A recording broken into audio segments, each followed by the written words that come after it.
Yes. Yeah, yeah. Good morning, everyone. My friends over here in India, and good evening, all those who are in US.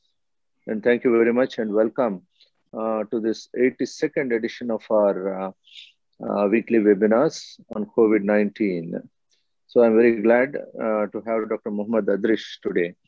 He is speaking for the third time in this forum.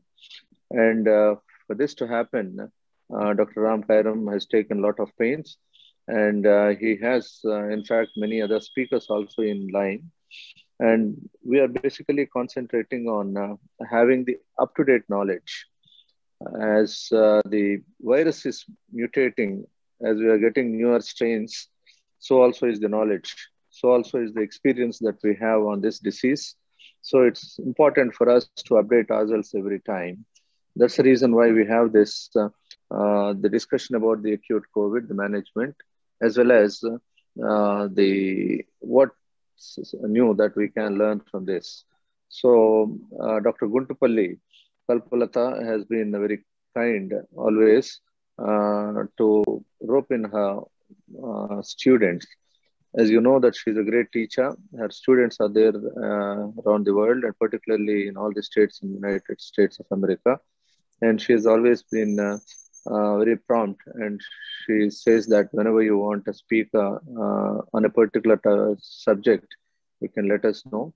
And we are very thankful to her. That's a quality of a leader, like Sridhar himself, who has been in this right from the beginning, and he has taken all the responsibility right from the beginning, particularly in dispelling all the myths or clarifying the doubts. Dr. Adrish has been a very, people are excited about listening to Dr. Adrish because he's so crystal clear in his exposition. It is very methodic in his presentation and comes out with evidence-based medicine always.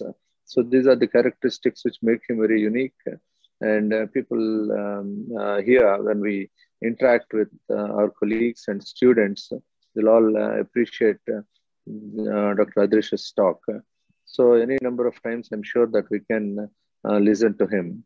Like I told you earlier, this is the time we've been thinking of having the post-COVID sequelae of various systems one by one. But in between, we should have some updates also, like what we have now. In the background of increasing cases in the United States, which we are expecting soon in India as well. Though we have some spurt of increase in cases in Kerala and Maharashtra, and it did not catch up that much in Andhra Pradesh.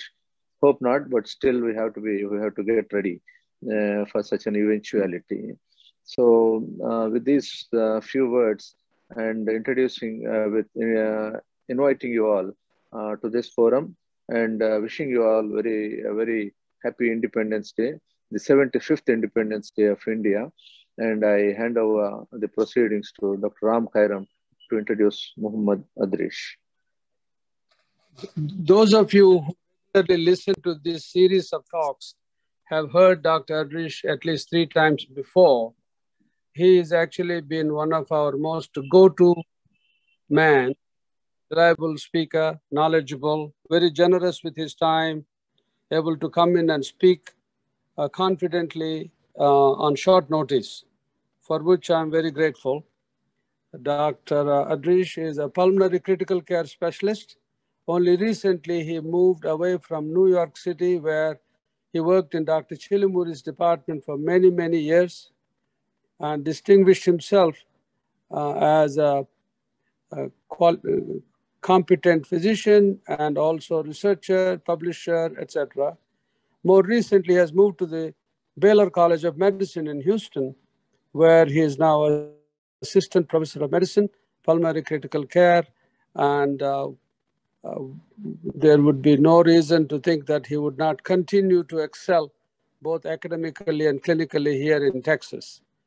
Given the way things are going in Texas, he's badly needed here. Dr. Adrish, thank you very much for joining us again. And as I had mentioned, you were most valuable to us answering questions. So please do whatever update you have ready. there are many people who might be asking you questions. Thank you very much for your time. Please begin. Thank you for the invitation. I always love presenting here because a lot of the questions and the interactions that we do here are very real life scenarios that oftentimes I end up seeing them in my clinical practice also. So it's kind of a mutual learning from each other. So thank you for this opportunity. I was initially trying to keep it very, very brief, but I added a few slides just so that we have some of the new information in there. So I'll try to keep my presentation within 20 to 25 minutes, and rest of the time we'll do for the questions. So we're going to talk about COVID variants, some of the updates on the vaccine and the recent studies, and finally we will touch on the guidelines. So COVID variants are the genetic variants that have been emerging and circulating throughout the pandemic.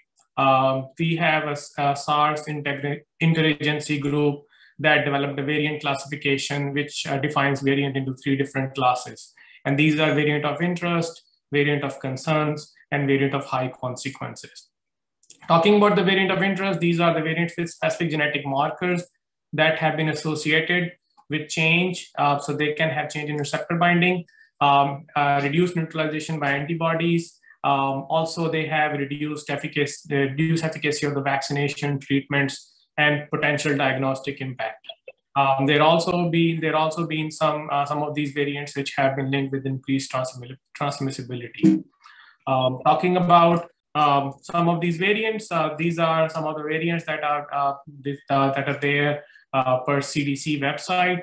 The lineage B1427, which first was identified in California, this variant has 20% increased transmission and decreased susceptibility to vaccine, as well as, but the treatment is effective. B1429 variant has these spike proteins, L452R being one of the significant proteins. We'll talk about that in a bit. Again, identified in California, 20% increased transmission, has decreased susceptibility, but again, for this variant, vaccine and treatment are still effective.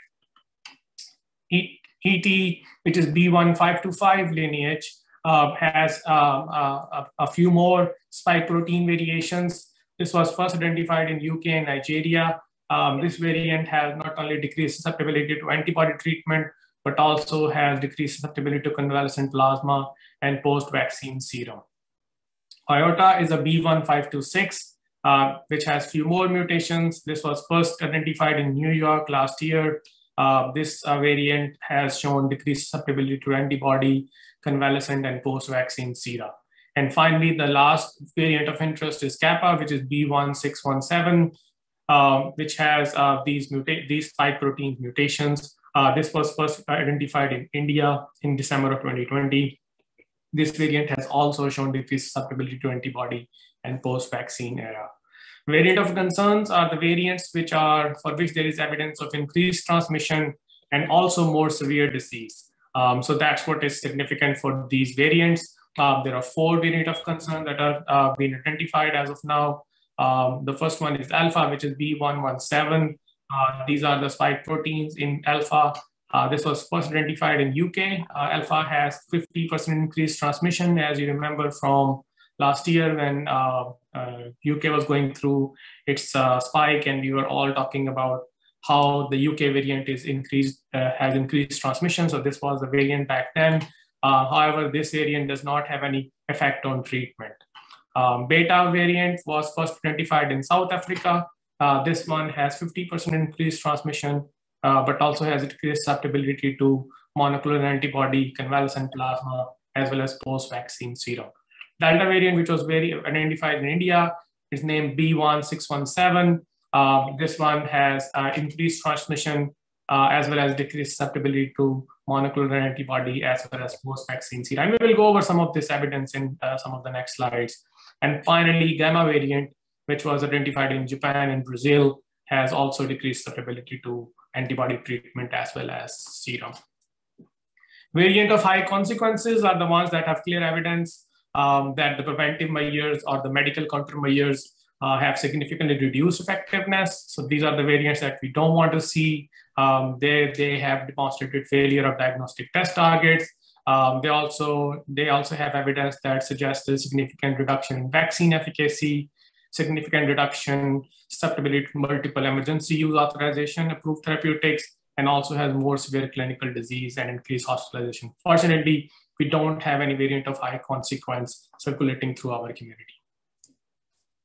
So treatment consideration, the L452R substitution that is seen on B1427 and B1429 lineage, this has been shown to cause significant reduction in susceptibility to bamlanivimab and a modest decrease in susceptibility to combination of bamlanivimab as well as etesevimab, although the clinical implication is unknown at this time. On the other hand, the K417N and K417T substitution, which are present in B1351 and P1 variant, P1 is what we see in Delta, along with E484K mutation. It decreases virus susceptibility to casirivimab, as although the combination of casirivimab and imdivimab appears to retain its activity. And finally, there is no reported reduction in susceptibility of variants to sotrovimab, which is another monoclonal antibody that has been approved by FDA for treatment. Talking about US proportions of spike protein substitution, the L452R, this spike is currently circulating in about 85% of the 85% of the COVID virus that is circulating in our community. This is seen commonly in Delta virus, B1617 lineages, as well as AY3 and AY2 lineages. E484 accounts for about 5.5% of the Delta COVID virus that is circulating in the community. This is seen in Gamma virus as well as in Alpha and Iota strain of these COVID viruses. K417, 484, and N501. This accounts for about 0.3% of the COVID virus that is circulating in our community. And this is mainly seen in beta variant of the COVID virus, which is another one which is variant of interest for us. And finally, the K417, 484, and 501 is currently at 2.6% in our national proportion. It is commonly seen in Gamma variant of the COVID virus.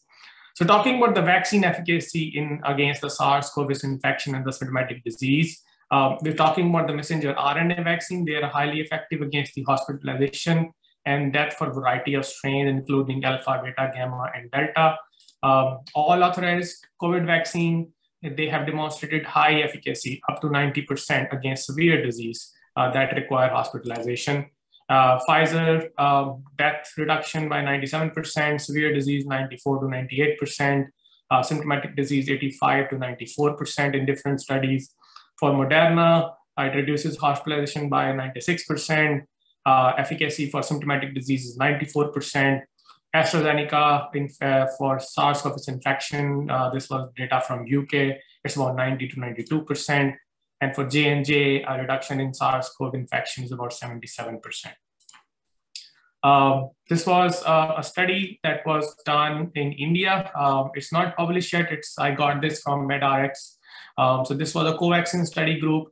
They studied Covaxin, and it included about 24,419 patients. They had the efficacy for Covaxin in preventing asymptomatic infection was 63%. SARS-CoV-2 infection was 77.8%. Severe disease was 93.4%.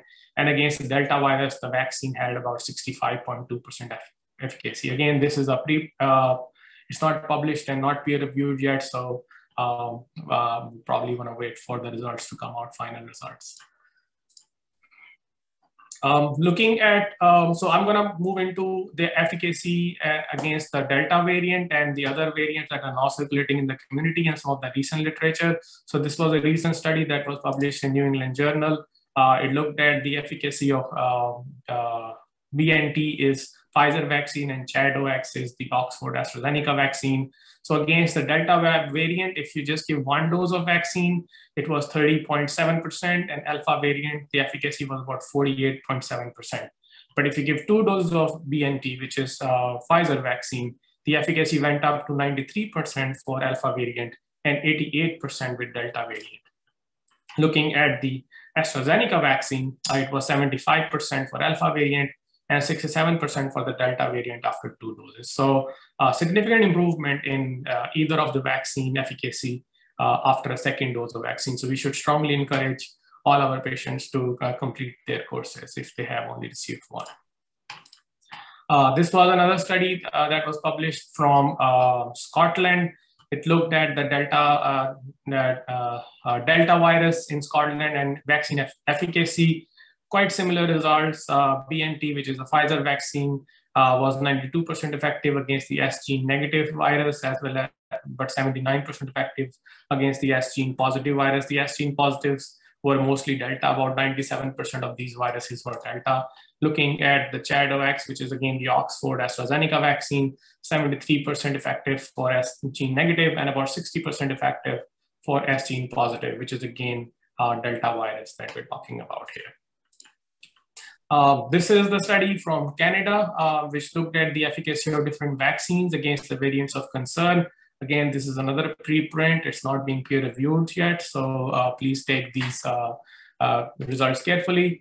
So they looked at different viruses. So these are non-variants of concern. So there's going to be our variants of interest, the efficacy. This is alpha, this is beta, gamma, and this is delta. So they looked at the BNT, which is the Pfizer, Moderna, and AstraZeneca vaccine, and what is their efficacy against symptomatic infection versus hospitalization or death. So if you see here for Pfizer and BioNTech, 61 after first dose, 93 after second dose, similarly 89, 84, and 87%. So pretty good efficacy even for Delta after the second dose. For Moderna, after 7 days after second dose, 89, 92% for alpha as well as non-VOC viruses. And for AstraZeneca, the efficacy ranged from 48% for beta gamma up to 67% for delta, which is what we are seeing in the other studies also, that AstraZeneca vaccine is somewhere between 60 to 70% effective against the delta virus. However, when they looked at the hospitalization or death, which is what we're really concerned about, is the mortality. So for BNT2 vaccine, we don't have the data on after second dose yet. Similarly for Moderna, but after the first dose, for Pfizer itself had 78%, 96% of Moderna, and AstraZeneca had about 88% efficacy. Similarly, for the other virus also, these numbers are about the same range, ranging between 70 to high 90s. This was a study that was done, I believe, in Netherlands. They looked at Johnson & Johnson vaccine and its ability to elicit neutralizing antibodies against Delta and the other viruses of concern. So they took sera from recipients of single dose, because this is a single dose vaccine, and tested for neutralizing antibody against several variants of concern. So in this study, they showed that all tested variants demonstrated susceptibility to the vaccine-induced serum neutralization, mainly reduced as compared to B1 strain. The more pronounced reduction was seen for beta and gamma, which is about 3.6 and 3.4-fold, whereas the reduction in the neutralizing activity was only 1.6-fold for the widely spreading Delta variant. So based on this study, again, they did not see as much of an effect with the Delta, but saw more significant effect against the beta and gamma. Talking about the neutralizing antibody activity, sera from messenger RNA COVID vaccine recipients have demonstrated minimal to large reduction in antibody neutralizing activity against a wide variety of mutation across various studies against all these variants of concern, which is alpha, beta, gamma, and delta. The greatest reductions were observed for beta, followed by gamma, delta, and reductions for alpha were minimal. Against the variants of interest, the greatest reduction was seen for eta and kappa, and minimal reduction for epsilon and iota. However, we have to remember that in the absence of accepted biological correlate for protection, we do not know exactly what does this reduction in neutralizing activity means, and how does it correlate with the vaccine effectiveness. Talking about the vaccine-induced cellular immunity, there are several studies that have assessed the CD4 and CD8 cell response from Moderna and Pfizer vaccine and compared it to its response to alpha, beta, gamma, and epsilon variants. Modest or no defects in cellular immune recognition of these variants were seen in those studies. And the cellular immunity based on this observation may have limit disease severity in infection caused by the variants that partially escape the neutralizing antibody. However, we need to know that there's always polymorphism that are going on in human leukocyte antigen alleles, and these have been observed in variation of T cell responses to specific variants. And because of that, you may see different responses in different subpopulation based on genetic prevalence of these polymorphism in different populations. These are the NIH guidelines for non-hospitalized adults. So the guidelines now, So the guidelines now recommend SARS-CoV and monoclonal antibodies for outpatients with mild to moderate COVID-19 who are at risk of high disease progression. And the two antibodies that are recommended right now is casirivimab plus imdevimab or sotrovimab. At this time, they are recommending against the bamlanivimab plus atezolizumab due to increase in proportion of potentially resistant variants. The panel is also recommending against the use of dexamethasone or other systemic corticosteroids in the absence of other indications. So these are patients who are not requiring hospitalization or supplemental oxygen. Patients who are discharged from the hospital inpatient setting in stable condition and does not require supplemental oxygen, they are also recommending against the use of remdesivir, dexa, or baricitinib. Patients who are discharged from hospital setting and require supplement oxygen, they say there is insufficient evidence to recommend either for or against the continuous use of remdesivir, dexamethasone, or baricitinib. And finally, patients who are discharged from ED despite new or increasing need of supplemental oxygen, they recommend using dexamethasone. So if patient is stable, they recommend against it or they don't have evidence to support its use. But in patients who are worsening, here there's an indication to continue 6 milligram. But you have to be careful that you should not exceed more than 10 days because that's our current recommendation. They, however, recommend use of baricitinib, which is usually used in inpatient setting in these patients, unless these patients are in clinical trial. For the hospitalized adults, patients who are hospitalized but does not require supplemental oxygen, so these are your mild to moderate patients. The guidelines currently recommend against the use of dexamethasone or other corticosteroids. There is also insufficient evidence that remdesivir works in these patient population. When talking about hospitalized patients who require supplemental oxygen, these patients can get remdesivir, who require minimal supplemental oxygen, dexamethasone plus remdesivir plus for patients who require increasing amount of supplemental oxygen, or just dexamethasone alone when you cannot use remdesivir for any reason. For example, patient has a liver failure or has renal issues due to which you cannot give them remdesivir or it's not available. Patients who are hospitalized and require oxygen delivery through a high flow or non-invasive ventilation. So these are sicker supplemental oxygen patient. You can use dexamethasone or dexamethasone plus remdesivir on these patients. You can add baricitinib or tocilizumab to one of the two options above for patients who have rapidly increasing oxygen needs and systemic inflammation. Once these patients get intubated or go on the ECMO, there is not much role of remdesivir here. The studies have not shown any benefits. So these are the patients who usually get either dexamethasone, or if these patients are very early in their ICU stay, you can use tocilizumab also. So that's the data that came from the recovery trial, where giving tocilizumab added benefit to the benefit that was already patient was getting from dexamethasone. Briefly touching on the anti-thrombotic guidelines, the ASH guidelines most recent update was on July 8th, when the panel suggested not using anticoagulant for outpatient thrombophylexis in patients with COVID-19 who are being discharged from the hospital and who do not have suspected or confirmed VTE or another indication for anticoagulation. Their update from April 7th talked about inpatient management. So they suggested that using prophylactic intensity over intermediate intensity anticoagulation for patients with COVID-19 disease related critical illness who do not have suspected or confirmed venous thrombosis. And this one was from February 2021, when they recommended using prophylactic intensity over intermediate or therapeutic intensity anticoagulation in patients with COVID-related acute illness who do not have suspected or confirmed VTE. So these are your inpatients who are not critical, these are critical, and these are the patient. These are the guidelines for outpatients. So again, these are February, April, and July.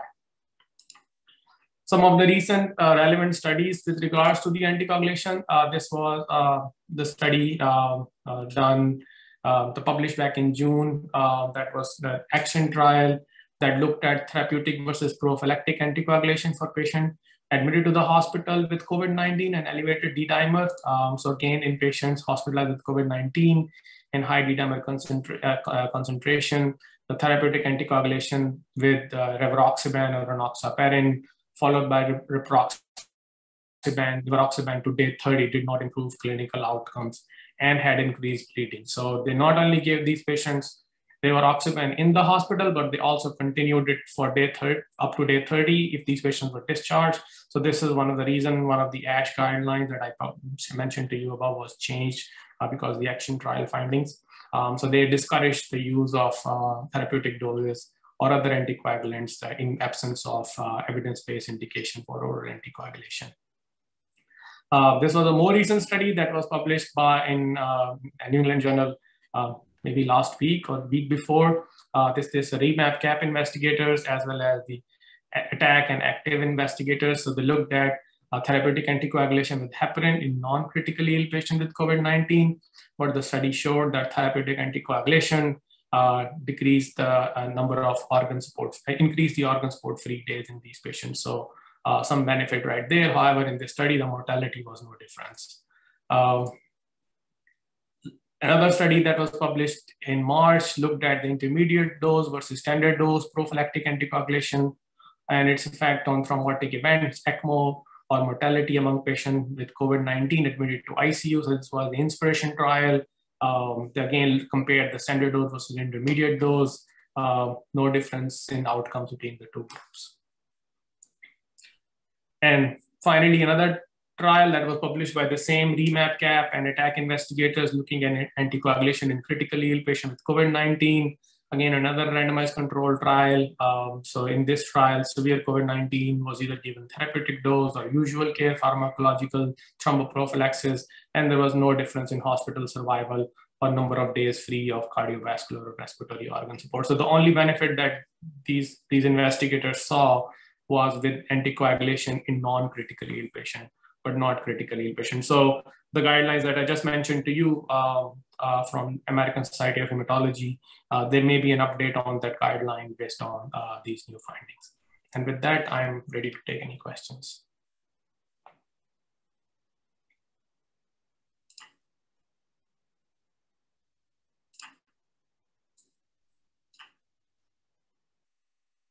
I don't know where Ram went.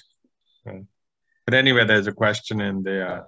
No, I was muted. I just wanted to say, Dr. Adrish gave a lot of information, guidelines, more updated guidelines in general, including thromboprophylaxis. But he gave a lot of material, and Dr. Sudhakar has been able to put each of these talks, including the slides that will show up on the Zoom captured talk on the Andhra Medical College YouTube channel. So for those of you who want to go back to it, it's available right there. Thank you. Sridhar, go ahead. No, I'm letting you ask the question. You weren't responding, so I was helping you out. Well, although it's not directly related to acute COVID care, Dr. Adrish, this is an interesting question from one of our senior doctors. He took 2 doses of Covaxin in January and February, tested positive again in June. Do I need to take any booster dose now? If so, when should I take? So I'm sure this question will come up repeatedly. Tested for the antibody or tested for virus? Virus. Tested for virus. So you got infected?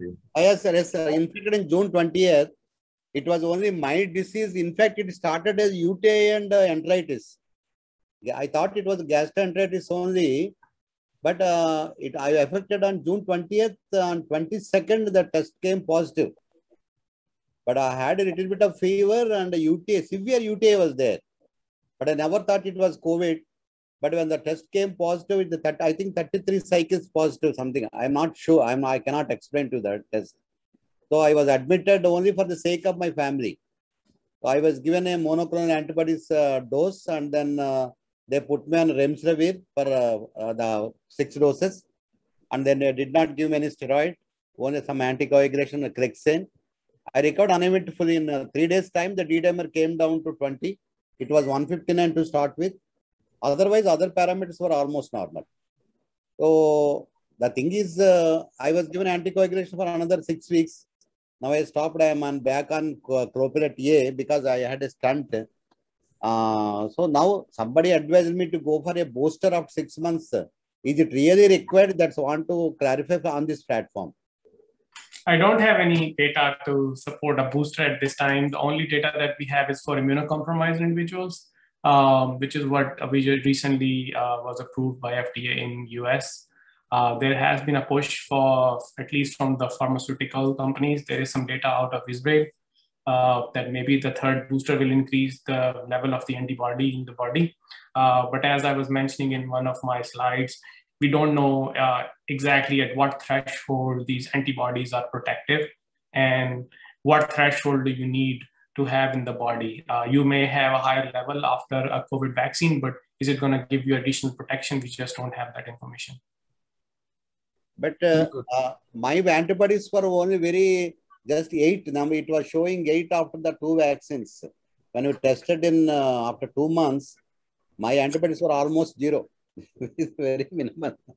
The first thing is, if you received monoclonal antibodies, you can't be vaccinated for 90 days. So you have to wait for 90 days before you take any dose. So that's number one. Number two, so you probably, if your numbers are, you said number 8, I'm assuming that is against antibodies against receptor binding domain. That's what I'm thinking is what your antibodies are against. 8 is very low. We usually use a cutoff of 100 right now as being adequate according to the CDC. So the data that the CDC is using is based on about 5 to 6 studies with small number of patients. And they primarily studied patients who had ESRD, I mean, they had patients who were on hemodialysis, or patients who were on, who had organ transplants, like solid organ transplants.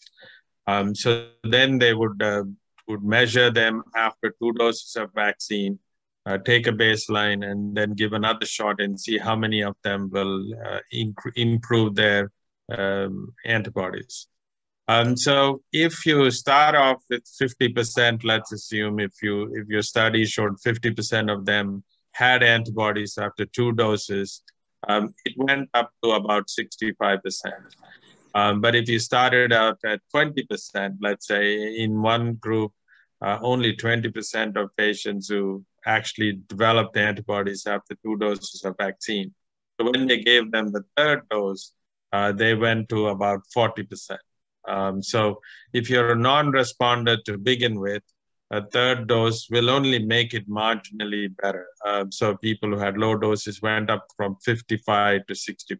So, you know, so what are the chances that you will put up more antibodies during the next 3rd dose? It's clearly unknown and probably not much. And at best, if you're fortunate, you probably will have an antibody response. But right now, I think you are fairly protected for the next 90 days from the time you got the antibody. And I would still do only antibody titers and see if they went up now that you got infected.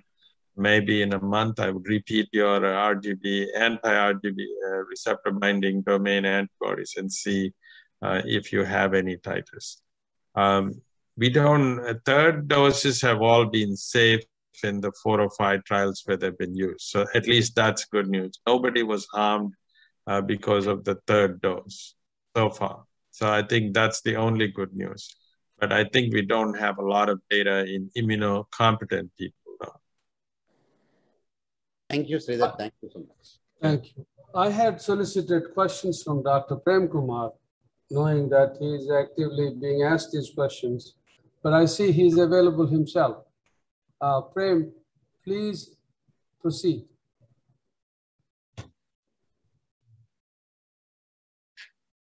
Speaker, your speaker. Good evening, Adrish, Sridhar, and Ram, and all. Good evening. An excellent exposition of the current data. Actually, I have sent a few questions, around 15 to 17 questions, but probably you give me five minutes of time as an interviewer. Is there any, regarding the variants, is there any difference in the clinical presentations? So with regards to Delta, the presentation is mostly same. So if I talk about the presentation that we are seeing in the hospital, it's quite similar. There is some debate as to maybe it's affecting more younger people, but I'm looking at the vaccination data, and younger people are also disproportionately unvaccinated as opposed to the older people. So I do not know how much of that is because of the vaccination and how much of that is because of the variant itself. The Public Health England says that the case fatality rate is very low. It's a heartening fact. What's your take on this? Case fatality rate for? This Delta variant. Delta variant. Again, I mean, I have to review that data, but you know, I think over the past year or so, we got better in treating this virus. I compare our treatment from first wave to second wave to third wave to fourth wave, and we have been able to hold on to many of these sick patients, which you know, in the first wave or second wave, we weren't able to, you know, rescue. So again, I have to look at the data, but I do not know whether they are comparing apples to apples when they are saying Delta is not as lethal as you know, the other viruses. If you are comparing all the viruses at the same time interval with the same therapeutics, that would be something significant. But if they are just saying that, okay, now we have Delta, but B1 strain was this much fatality, you also have to account back then we were giving hydroxychloroquine and azithromycin for these viruses. Okay. Regarding the therapeutics, actually the indications for monoclonal antibody cocktail till now, are there certain guidelines like above 60 or comorbid conditions like COPD, CKD, CLD, or above 50, what are the things, and between 12 to 17, the standard guidelines. But a recent recovery trial about Regeneron said that, you know, even in critically ill patients who are seronegative, giving monoclonal antibody cocktail is beneficial. So based on the FDA guidance that we are following, the hospitalized patients who are non-critically ill, who are admitted for non-COVID related illnesses are the ones that we are considering monoclonal antibodies. But as of now, our practice is that monoclonal antibody is an outpatient treatment. Yeah, that's exactly what we follow. But I see we're waiting for the FDA to approve. So this new specific, actually last week they approved post-exposure prophylaxis. So we started using that. The issue about admitted critically ill patient, whether you can give monoclonal antibodies, Regeneron says they completed the study showing its benefit in people who are serum antibody negative. The FDA hasn't approved it. We think they will, and we'll start using it and let you know. And the same section of therapeutics. Recently, the Brazil trial said that afacitinib 10 mg BD is good. Can we go ahead with that, or the thing is, baricitinib, is it only dexamethasone that is enough, or dexamethasone with baricitinib, or tofacitinib has any edge over baricitinib, or the recovery trial said tocilizumab.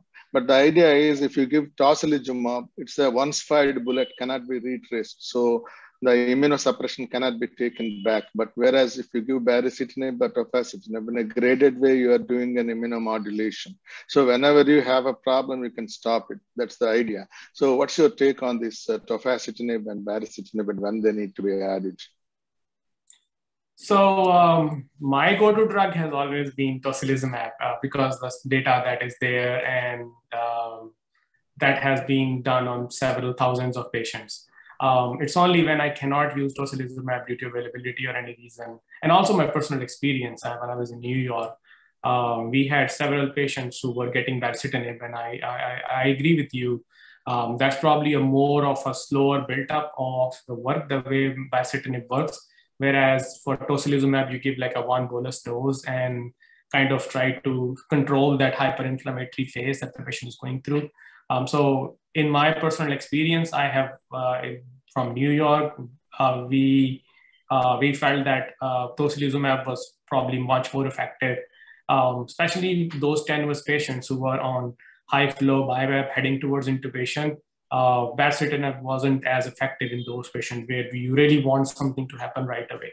But again, if you don't have tocilizumab available, baricitinib is recommended based on the guidelines. And regarding the other drug that you mentioned, baricitinib, that is again, I have not used personally. I'm aware of the trial that you mentioned, but again, I have no personal experience with that drug. And regarding the vaccinations, see the Pfizer, BioNTech, Moderna, or for that matter, all the various brands, they conduct the trials in study conditions where the conditions are rigorous and the results are, 94%, 95% like that. But in the real world, there are so many people with comorbid conditions, people on steroids, people on, organ transplant, immunosuppression drugs like, used in rheumatoid conditions, CTDs and all. So does the figures of the trials truly translate to the real world scenario? So it is pretty close. I mean, there are a lot of studies that have been published since, the original studies have came out. And most of those studies range the vaccine efficacy for these two, for at least the Moderna as well as the Pfizer vaccine, somewhere between low 80s for symptomatic infection to 90 or above for severe infection leading to hospitalization or death. In fact, in the trial, there was no death. But there are some subsequent studies have shown there were some sub deaths. But again, the vaccine, even in the real world scenario, especially if you saw some studies out of Israel, UK, this is still pretty effective. I was going through the list of studies that were in CDC. CDC has a very nice table that showed all the studies that have been done so far, at least most of them, and about 20-25 of them, I probably once or twice I saw a number in 70s, all were 80s and 90s. So I believe that the real world is pretty close to the trial, if not exactly at the same number. I kind of disagree. Here I disagree with him. I think the data you're looking at is where they didn't really measure how many actually were infected because they only looked at symptomatic people and said it's effective. They did not measure asymptomatic in the real world at all. So if you look at breakthrough infections and then break them down into those who got admitted and those who didn't get admitted. So those who got breakthrough infections and got admitted, by and large, they had immunocompromised state, either because of medications that they were on. So the vaccine is quite sensitive to many things that you're on. So take the 70-year-old and above. So first age as a response. They don't respond 2 weeks after vaccine. It takes 7 weeks after vaccine. So that's the first group. So if you expect protection at the end of 4 weeks after your second dose, it's unlikely to happen in 70-year-olds. So a fair amount of breakthrough infections happened in them. Then if you look at those who were hospitalized breakthrough, including we see in these patients, they were all immunocompromised. They either had HIV or they had some kind of immunosuppressive drugs because of RA or lupus or on prednisone of greater than 20 milligrams. So I think the efficacy of the vaccine in those who are immunosuppressed is not anywhere close to 95%. It's probably much lower. The only good news is, by and large, most of them also don't get severe disease, but they get mild to moderate disease. Some may actually be severe enough. We had these 3 who had ended up in the ICU. So if you're in the ICU, I would assume that's severe infection by our criteria. And they were all immunosuppressed. One had HIV, other had rituximab or something given. So I think it's a different vaccine if you have immune compromised state. So I think when you're seeing patients in clinical practice, I would still include COVID in the differential diagnosis if they come with any kind of unusual symptoms, not just upper respiratory, maybe diarrhea. More recent one is the sudden onset of nephrotic syndrome, things like this in patients who are immunosuppressed and vaccinated. I would start thinking. We just had a patient who developed an acute stroke after Moderna vaccine, 3 months after vaccine, 3 months cerebral vein thrombosis. So I don't know if COVID did it or the vaccine did it. So I think we don't know that well in the general population how well the vaccine is working. I think by and large, like Advish said, is a very effective vaccine. But I think it is not that effective in immunocompromised patients, and we need to monitor them better. Thank you, Dr. Sridhar. And recently in India, in the state of UP, some Uday Kalyan district, accidentally 18 patients were given initially Covishield, and then the second dose was given as a Covishield. So the ICMR has taken it up as a serendipitous study, and they found out that the antibody responses and the CD4, CD8, CD3 responses are robust. So Dr. Adrish and Sridhar, what is your take on the heterologous booster? I don't have any personal experience, neither I have any. I mean, you're saying that if you took one vaccine and you take the booster of another one? Yeah, even in a Spain study, around 459 cases, they tried this heterologous booster and they got good, robust antibody response. So will this... The NIH is doing that study where they're mixing vaccines and seeing what comes out of it. We don't have the results yet. Personally, our experience, our own personal experience, is people who come from Asia, they get either Covaxin or Sinopharm or one of the other ones, or even AstraZeneca. When they come to the United States, we offer them mRNA vaccines if they choose to. So wait 28 days after the last dose of whatever vaccine they got. After that, we offer them. If they want to take mRNA vaccines, we'll give it to them. And we've given it to about 2 to 3 dozen people. They had absolutely no problems with it. And they actually had sizable antibody response to. I'm not saying whether they already had it from the previous vaccine. Well, I wouldn't know. But we measured after, and they got good antibody response. So I think it's safe to the extent that we've given very small numbers. And so mixing wouldn't be so harmful that at least we have. And people are thinking about the third dose. And recently somewhere I have said in Nature or so that variant-specific third dose, like is the spike protein should be tweaked, like in, mRNA 1870.351 against the South African variant. Like that, do you think in future the variant-specific third dose boosters will come in? Oh, definitely. They are already working on it, from my understanding. Okay. And my final question is, what about the concerns of myocarditis with mRNA vaccines? There are some reports of myocarditis, but again, those cases are extremely rare.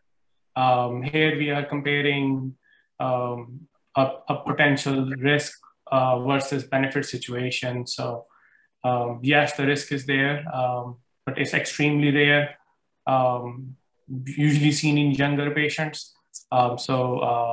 Just if somebody receives it and have symptoms, you should get investigated and you should look into it, but not something that would should stop somebody from getting the vaccine. Thank you, Dr. Adrish, Sridhar, and Ram. I'm done with it, Ram. And if I have any questions cropping up, I'll come in. Thank you so much.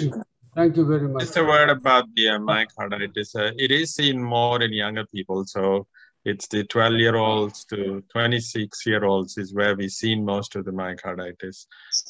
More men, so more boys get it than girls, and we don't know why. But almost all of them didn't have any serious long-term effects. So they get chest pains, they get palpitations. We have seen a few in our own hospitals. About a handful of kids got it. We did an echo, and that's about it. We didn't really have to give them anything. We didn't even have to give them steroids or anything. They got better. So it is there. Short-term, nothing serious is happening. Long-term, we'll have to wait and see what happens to that kid. But very small number of kids. Not a reason why I would not. A reason wouldn't be a contraindication. I don't have kids, so it's kind of relatively easy for me to do. But Adrish has a kid. I want to know, are you going to give your kid the vaccine or not, Mohammed? I'm already thinking he's not even 12. I'm thinking I should go to the Walgreens and just lie over there that he's 12 and give him the shot.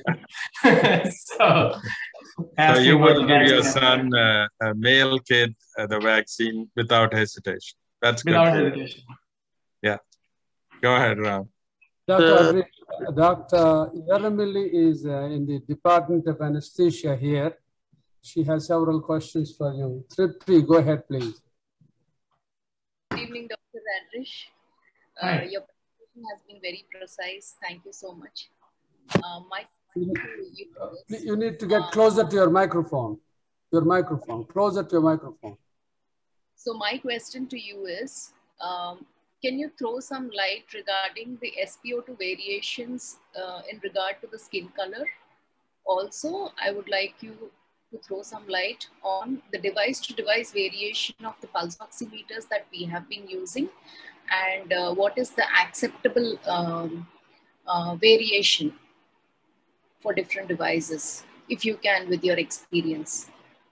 So we have used only one or two devices. I'm not aware of different devices that you may have back there in India, but with regards to the variation, we do see sometimes patients who have a much different oxygen saturation when you check with the pulse ox, and a different oxygen saturation when you do a blood gas on them.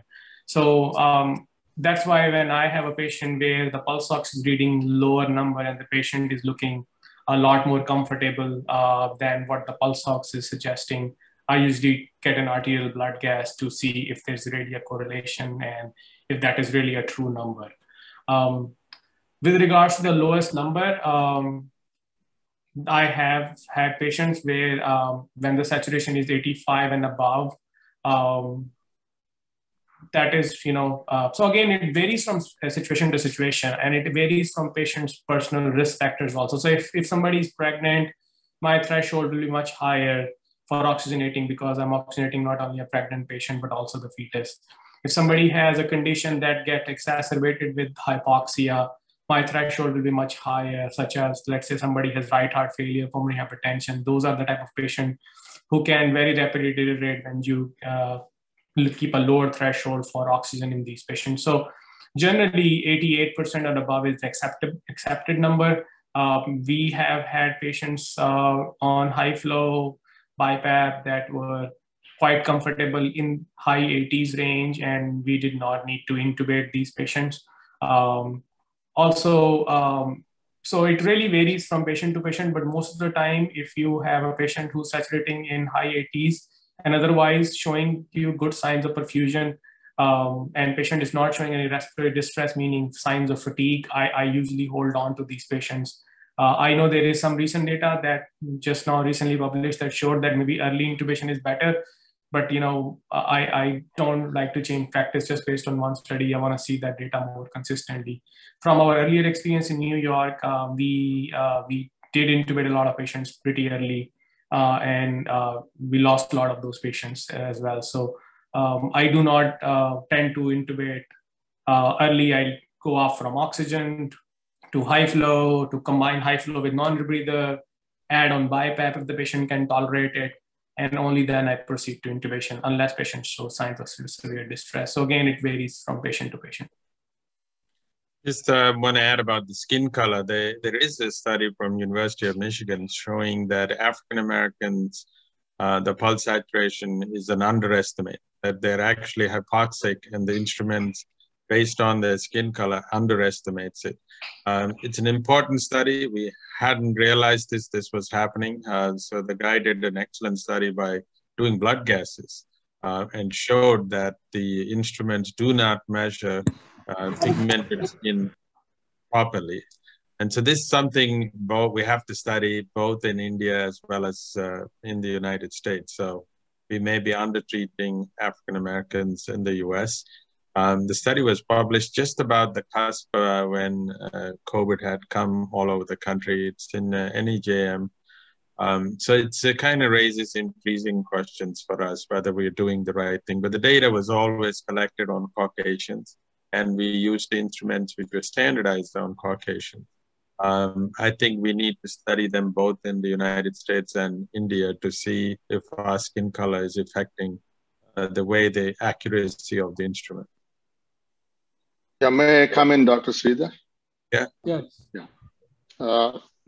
Actually, this is a real good observation. I fully agree with you. As a lot of South Indians are dark in color, so the conventional teachings and all the standard textbooks are written by the Europeans, Americans, and all. So always the standard is theirs. So they say if it's cyanosis, it's a bluish discoloration of the skin and mucous membranes. But I have never seen a bluish discoloration in South Indians. Always the darker people, their fingers and their lips will become much more darker, black.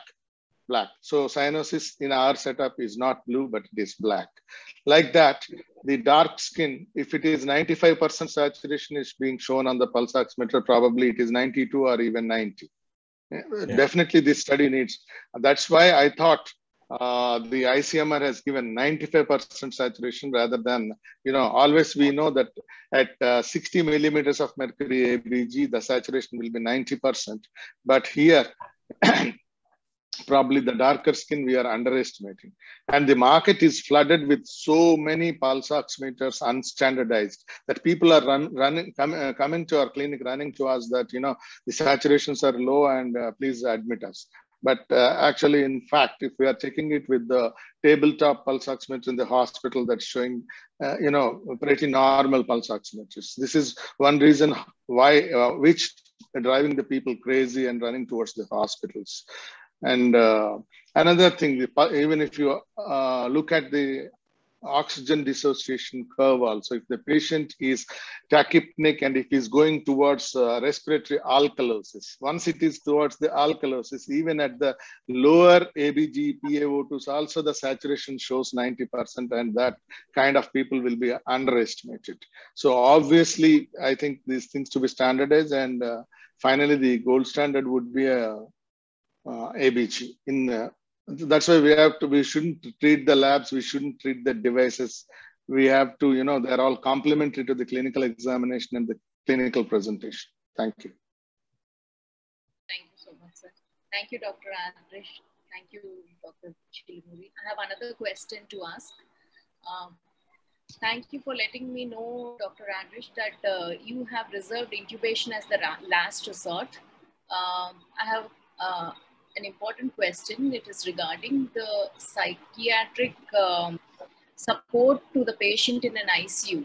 So I would like to know if you allow attendants to meet the patient in your ICU, and also the kind of psychological trauma that patients go through with the diagnosis. Few of them know that they might not survive. So what are the steps that you have taken to address this issue? So we have been fortunate. I think the systems that we work in, and these things may not be available in India, but or maybe not available everywhere, is that we have we have had used devices to kind of FaceTime for our patient. If somebody is in a terminal condition, meaning patient is going to die, we have made accommodations for the family to, to get like a proper PPE and come and visit the patient. But usually it's a very lonely disease.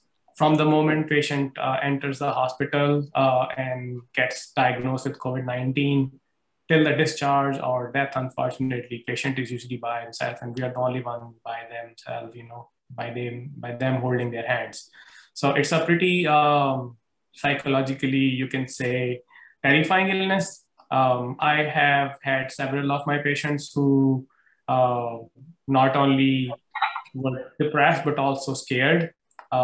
Many of the other thing that we also saw, especially here, that once I came to South, was there was a lot of hesitancy towards getting intubated in many of these patients. So even when there's a point when I want these patients to be intubated, the patients were very resistant to intubation. And many of them hung on to the last edge.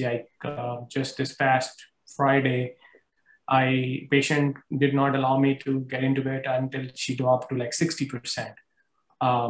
And probably it's already too late, but we, at that point, I frankly told her that if I don't intubate you, you're going to die in the next couple of hours or maybe even sooner. And that was, you could see the expression changing on these patients, and they kind of suddenly become more scared and they let you do it. So yes, it is this illness. I think the more severe the illness is, the more psychological and psychiatric illness that you will see in these patients if they survive this illness. I mean, we are very much aware of post-ICU depression and stress-related disorders that we see in our ICU patients even before COVID.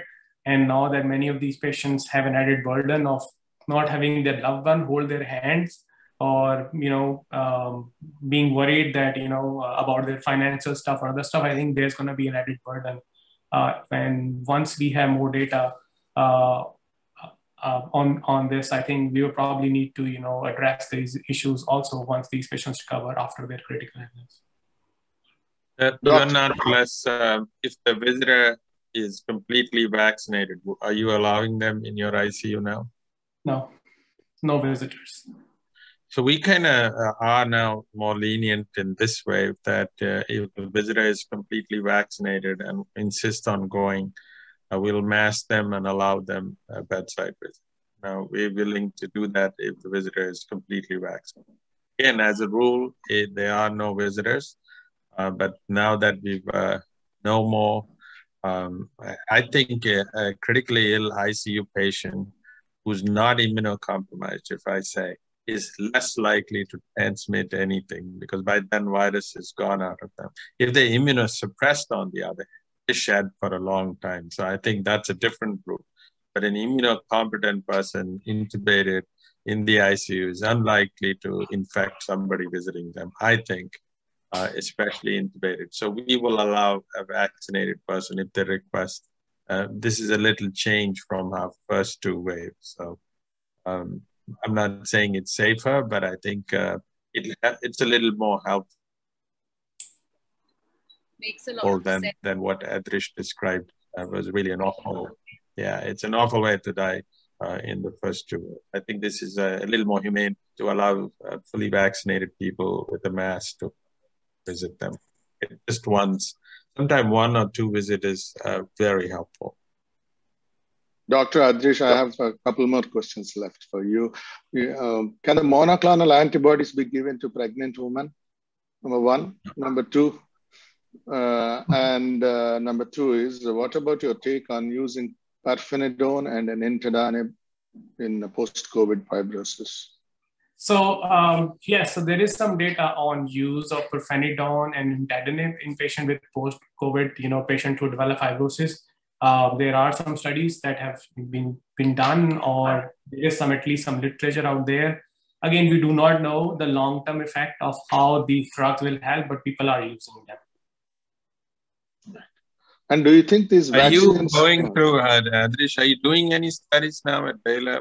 Are you guys doing anything like prostaglandin, any inhalations that we are not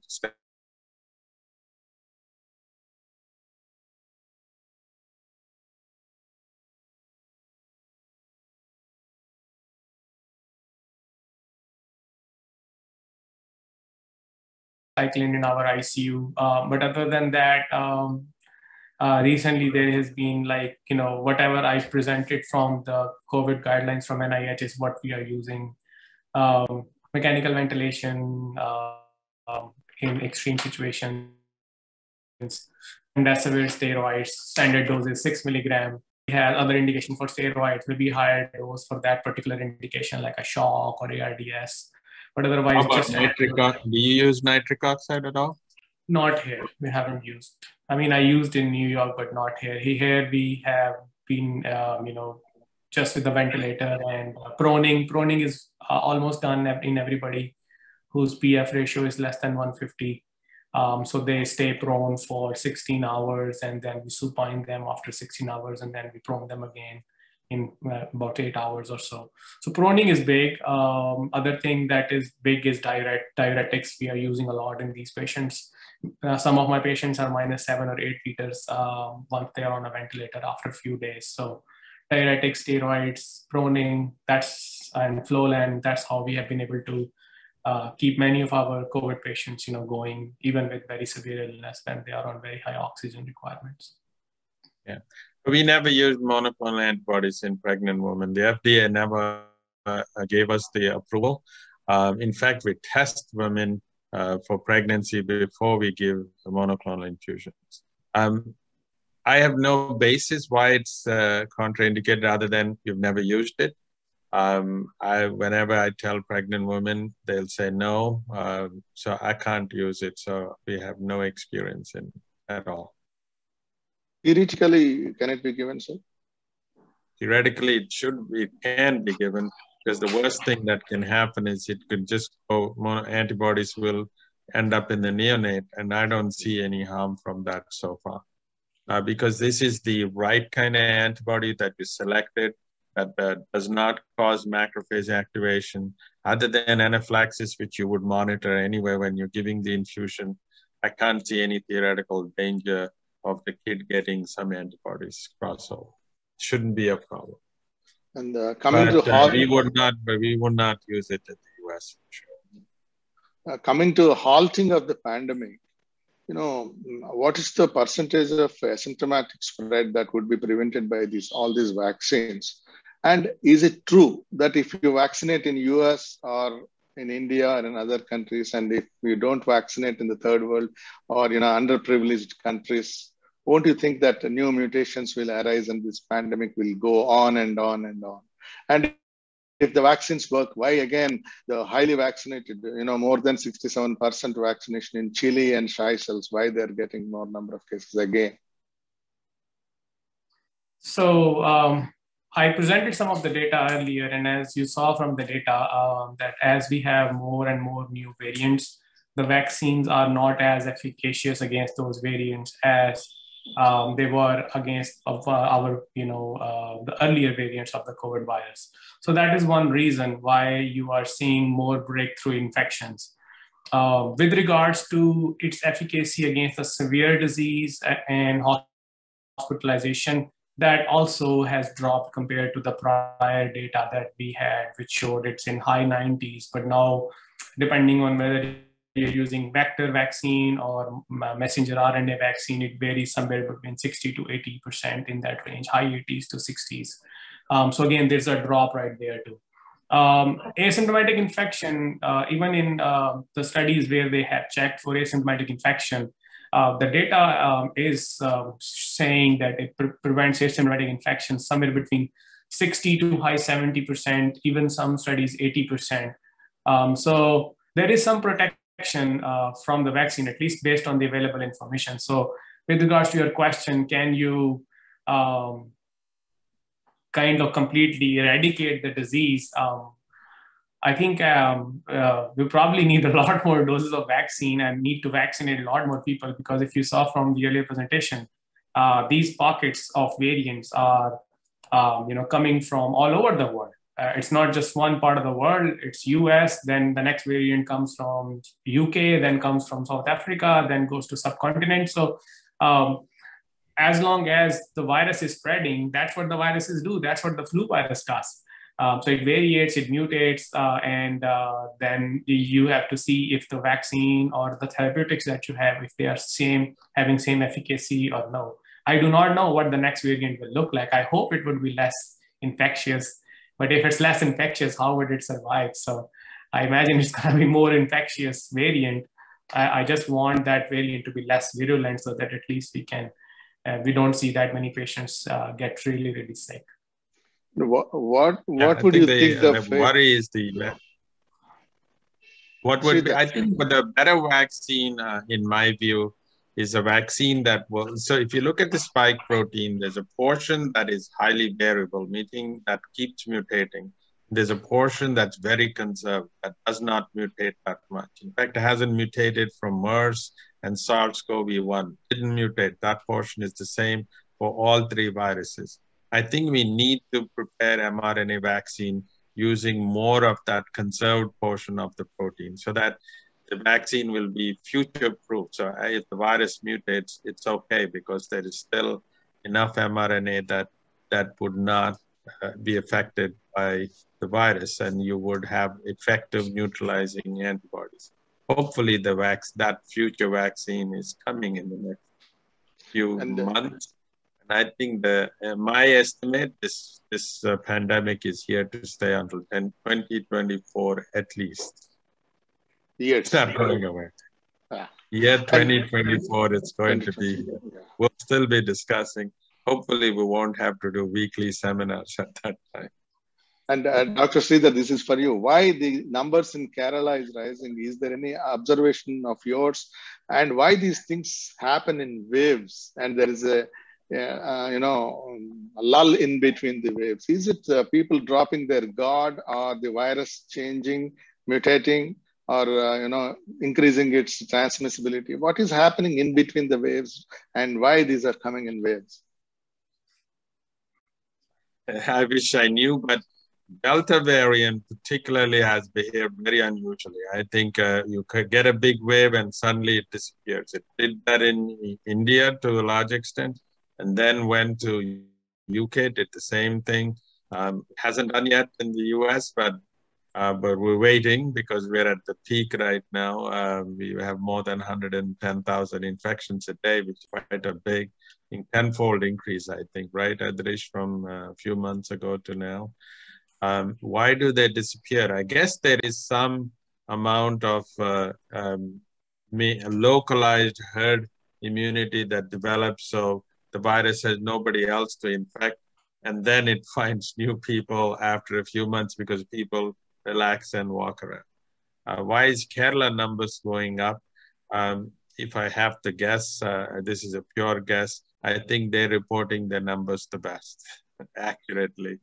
That's why we're seeing it. Everybody else is not doing such accurate contact tracing. So that's the reason.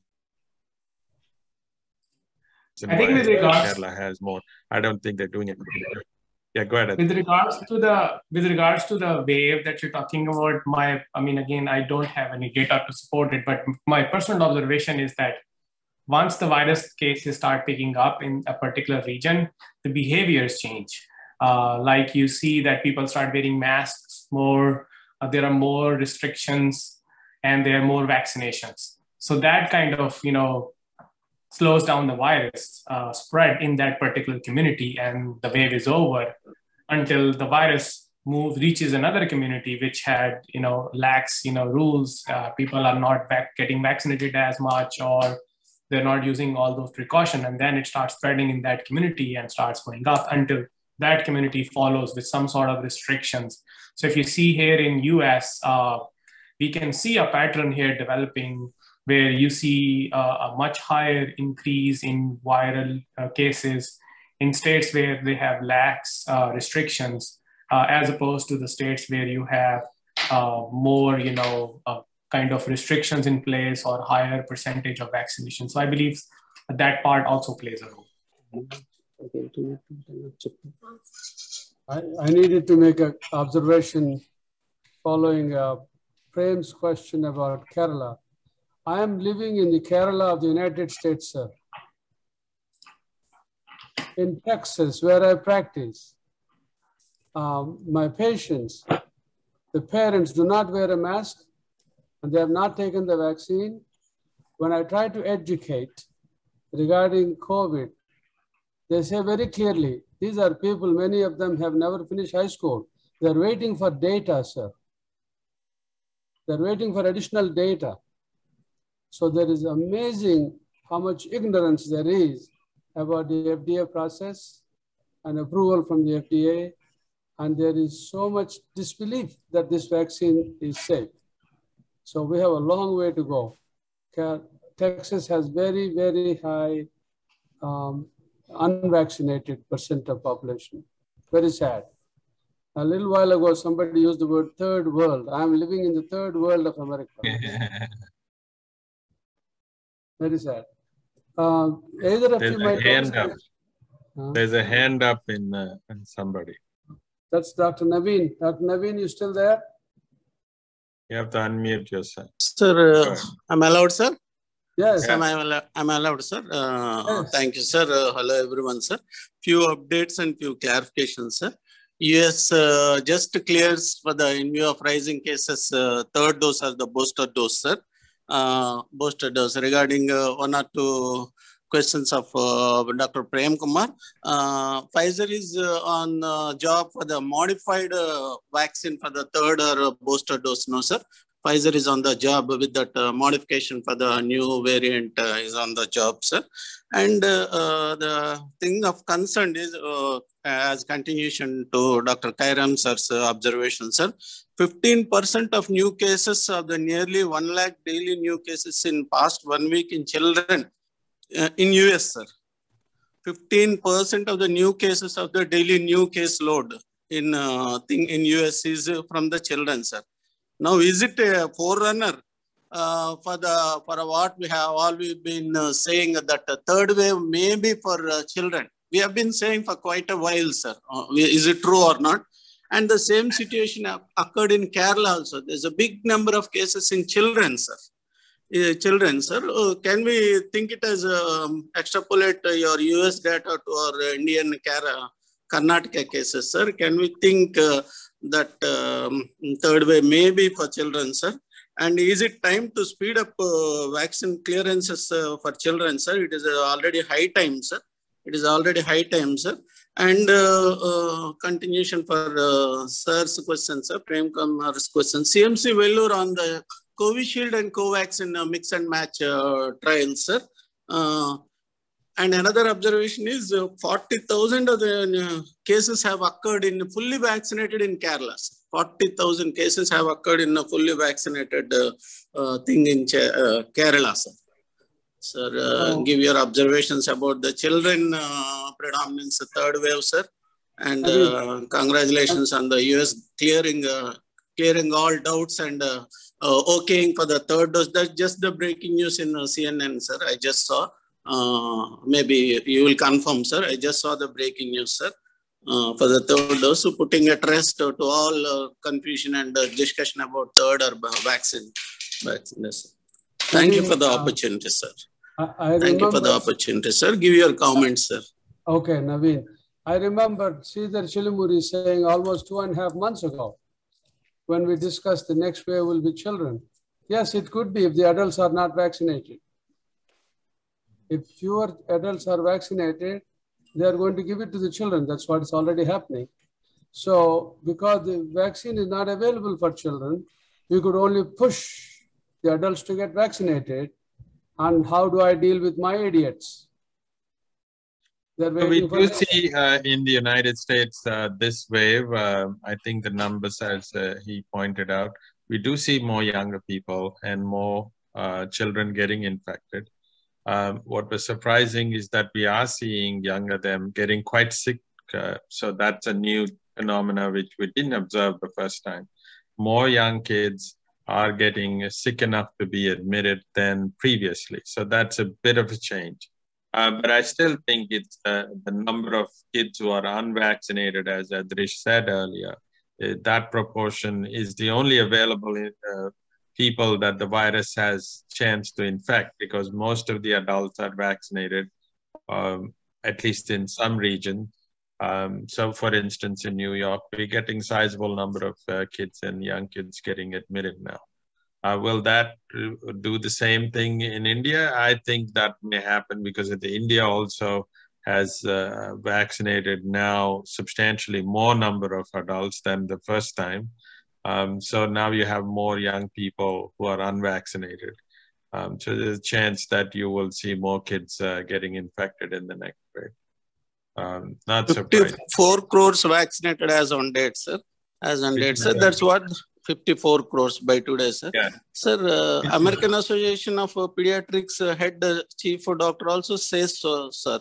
It don't just carried away being saying that that infection is only mild in children. We are seeing sizable number of cases who are getting sick in this time. That's what the American Association of Pediatrics head was saying, sir, in CNN International. Yeah, we've seen in our hospital, we had about 4 or 5 kids admitted, which is actually more than we saw the previous time. So that's a difference for sure. I think India's problem would be the underlying, I think the kids that we admitted in the United States were almost all had underlying medical problems. They had diabetes, they had asthma, so they had sickle cell disease. So those are the kids who got admitted. So if you take the Indonesian experience with children, a substantial number of kids in Indonesia got admitted and actually died. They have one of the highest death rates in children in the world right now. And when you look at them, there's a high rate of thalassemia in Indonesia. So these kids who got quite a number of kids who got sick and admitted to the hospital had thalassemia. So India also has that a subgroup of children with underlying medical problems, including congenital heart disease and things like that.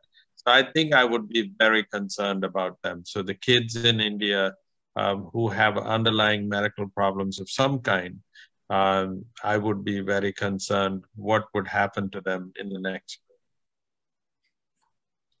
For both of you, there's a question in the chat box.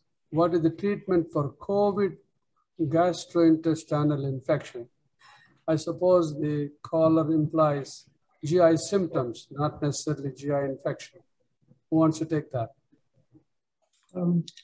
I think it's supportive. Go ahead. Yeah. So I think if it's just an infection, it's supportive treatment unless somebody goes into that hyperinflammatory phase and then develop multi-organ failure, which is when there may be a role for other immunosuppressive therapies such as steroids, like we use in general COVID care. But with regards to just the GI symptoms, my understanding is that is symptomatic treatment. Yeah, I agree. I think most people get a limited diarrhea that goes away on its own with just hydration is what you do.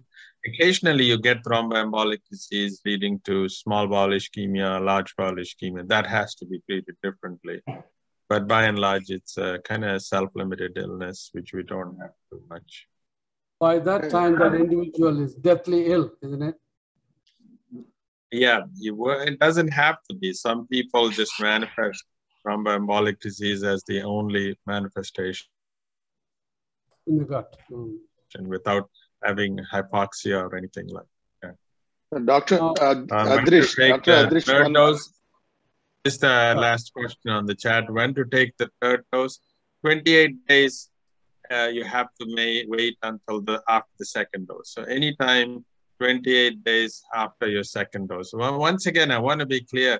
In the United States, it's only approved for immunosuppressed individuals, not for routine population. Even healthcare workers are not recommended in the United States, but we are just told that in September or October, they will require all elderly and all patients, all healthcare workers will become eligible for a booster dose. But right now, as we speak, it's only for immunosuppressed individuals in the United States. Dr.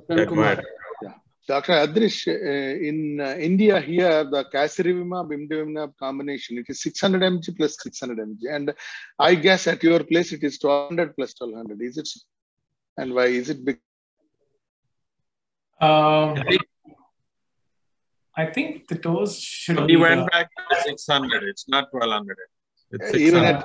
Even at US also 600 and 600? Yeah, 600. That's what we use here also. Okay, So. okay, 600. fine.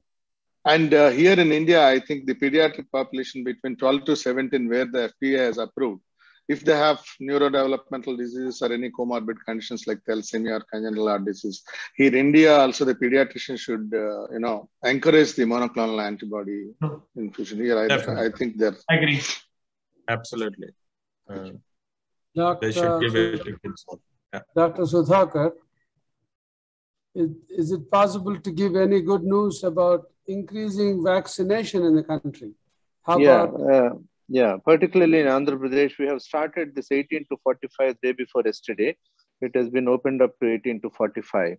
Like we have been discussing that the children are likely to get affected because their parents were not vaccinated. So now that the parents usually in the age group of 25 to 40 of the school-going children would get vaccinated now. And we can see that the children may get, there will not be so many cases amongst the children. So that's a good news from here. And with increasing doses coming to the state of Andhra Pradesh, I'm sure that in the next few weeks, we will almost complete the vaccination.